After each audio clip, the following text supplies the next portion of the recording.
ওকে তো আমি বলিনি যে আমি একজন ভ্যাম্পায়ার। মানুষ শিকার করে তৃষ্ণা মেটানোই আমার অভ্যাস।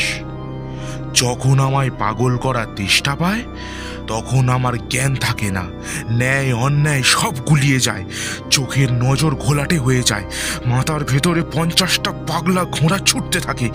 তখন লজিক টজিক কোনো কাজ করে না। আমার সামনে কে আছে সেটা খতিয়ে দেখার মতো অবস্থা থাকে না। শুধু একটা মানুষ পেলেই হলো, একটা মানুষ।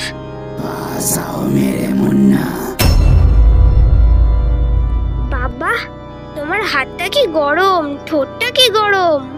তোমার নিশ্চয়ই জ্বর হয়েছে। মা বলে জ্বর হলে গা গরম হয়। কই দেখি দেখি, কপালটা দেখি।